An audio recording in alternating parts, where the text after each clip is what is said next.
Ai, esse vídeo vai me dar uma dor de cabeça. Mas é necessário. É um mal necessário. Pois bem, seguindo a série de vídeos que eu tô fazendo aqui no canal pra tirar de vocês um pouco do senso comum, hoje eu vou explicar pra vocês a diferença entre teoria e lei e por que vem sempre aquela discussão uma hora ou outra, isso é só uma teoria e não sei o que, isso nem é uma lei. Principalmente quando o pessoal vai falar de Big Bang, relatividade, evolução. Eu sempre uso esse argumento. Eu vou mostrar porque que esse argumento é um argumento burro.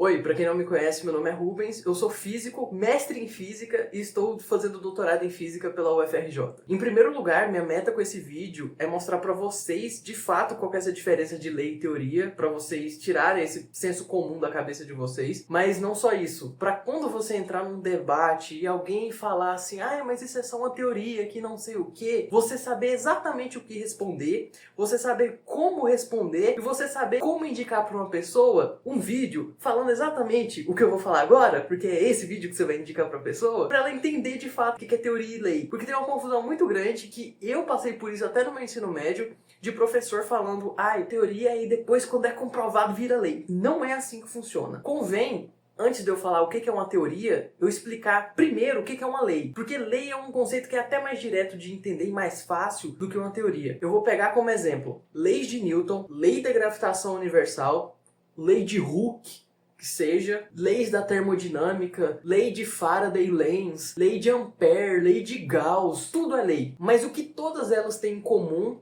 para serem consideradas leis? Todas elas partem de uma observação de um fenômeno e descrevem qual é esse fenômeno. E pela coleta de dados que foi feito, foi achado um padrão e esse padrão foi colocado em uma linguagem lógico-matemática. Por exemplo, agora, questão de exemplo, fica mais fácil de entender. Eu tenho uma placa de metal. Eu esquento ela está na temperatura ambiente, eu esquento ela mais 10 graus Celsius. Aí eu vejo que ela dilatou 10 milímetros para direção, sei lá, X, direção para frente. Aí eu esquento mais 10 graus, ou seja, esquentei 20 no total, e ela dilata mais 10. Com isso, você já consegue reparar o padrão, né? Para cada 10 graus Celsius que eu vou aumentando, a placa metálica vai aumentando 10 milímetros. Dessa forma, a gente consegue definir uma relação lógico-matemática que descreve o padrão de crescimento da barra de metal, da placa de metal, conforme tem um aumento de temperatura. Essa descrição que eu estou fazendo,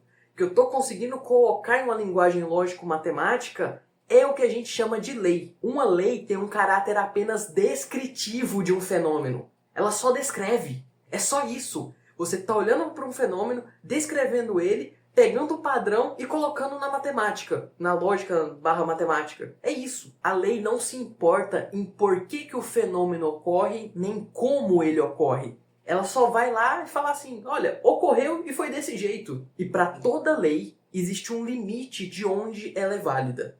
Como assim? Eu estou falando de eu esquentar uma barra de ferro, uma placa de ferro. Se eu esquentar demais, a placa derrete. E nada me indica que a barra derretida vai ter o mesmo padrão do que a barra sem derreter. Nesse exemplo que eu dei, o limite de validade dessa lei é dado por eu não mudar o estado físico daquela barra. Só isso. Estamos entendidos até aqui? Não foi difícil, né? Lei descreve, lei é coleta de dados, lei tem um padrãozinho matemático, lei não explica o porquê, nem não explica o como, e lei tem um limite de validade. Ok? Fechado? Vamos para o próximo passo.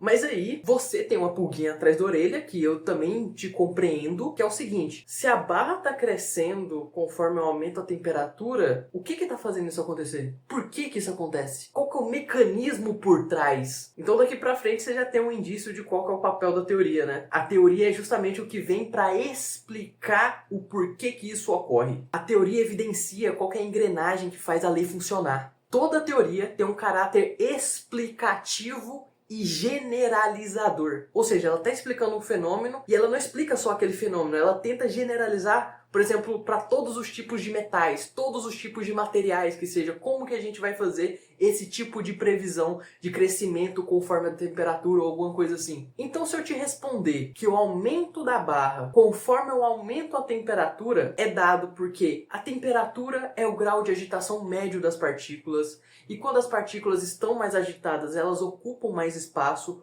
ocupando mais espaço, elas ficam mais distantes umas das outras, e isso faz com que no todo, no metal, né, que o metal é composto de átomos, etc., esse metal cresça. Essa resposta é dada pela teoria atômica. Outro exemplo que eu posso citar aqui é da própria lei da gravitação universal. A lei da gravitação universal, ela lida muito bem com corpos celestes que eu vou chamar aqui de normais. O que seria um corpo celeste normal? É que ele não é muito denso, tipo, muito denso, tipo um buraco negro. E também não é muito rápido, não é próximo da velocidade da luz, alguma coisa do tipo. Se esse corpo celeste for de algum desses dois tipos, aí a gente tem que tratar não com a lei da gravitação universal, mas com a teoria da relatividade de Einstein. Mas como assim? A lei não era para ser alguma coisa muito superior? Como assim a teoria tá dando conta de explicar e fazer tudo que uma lei não tá dando conta? Percebe agora que lei e teoria são duas coisas diferentes e não necessariamente teoria vai virar lei ou a lei vai virar teoria ou alguma coisa desse tipo? Nunca foi assim. A lei da gravitação universal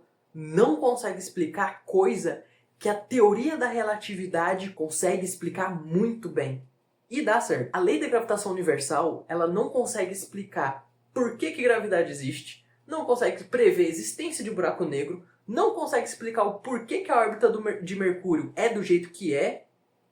Sabe quem consegue fazer isso? Exatamente, a teoria da relatividade geral de Einstein. Toda teoria é um corpo de conhecimento muito bem estruturado que já passou por verificação N vezes e sobreviveu. Então assim, nossa, teoria não tem como cair por terra então? Não, né, gente? A gente sabe pela evolução da história da ciência que teorias caem. Mas como teorias caem? Teorias caem por serem inconsistentes, principalmente por conta de seus postulados. O que é um postulado? Você me pergunta. Postulados são verdades que você aceita para conseguir construir a teoria. Esses postulados, o motivo de você aceitar eles como verdadeiros, ou é porque ele é muito óbvio, aí você aceita e não tem problema nenhum, ou senão você aceita ele para ver o quão longe você chega. E aí, se você tiver um bom resultado, você aceita aquele postulado de fato como verdadeiro. Se no meio do caminho você encontrar algum problema, então esse postulado é problemático. Então, se você obteve bons resultados sustentados por um postulado, então esse postulado é um bom postulado, é uma verdade que você pode aceitar sem se arriscar muito. Entenda que como bom resultado, aquele resultado que está de acordo com o passado, o presente e ainda abre porta para análise no futuro. Se você conseguir provar que um postulado está errado, você consegue desmanchar toda a teoria que foi construída em cima daquele postulado. Tá? Então é o jeito mais fácil de você desmanchar qualquer teoria.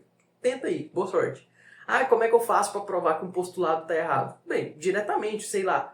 O postulado da relatividade restrita diz que a velocidade da luz é c e é a mesma para todos os referenciais inerciais no vácuo. Se você fazer um experimento e provar que isso está errado, beleza, você desmanchou toda a relatividade de Einstein. Seja feliz.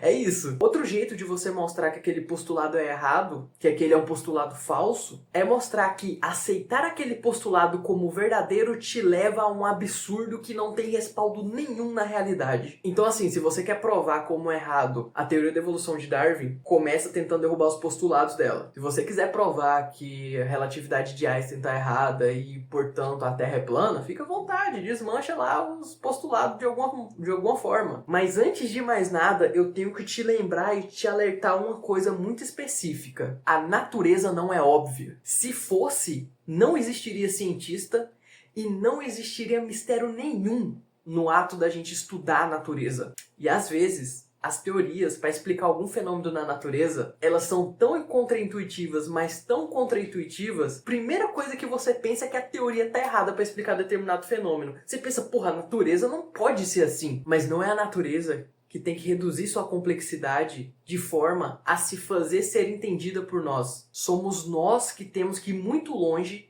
para conseguir descrever e entender ela. E esse é o papel de um cientista.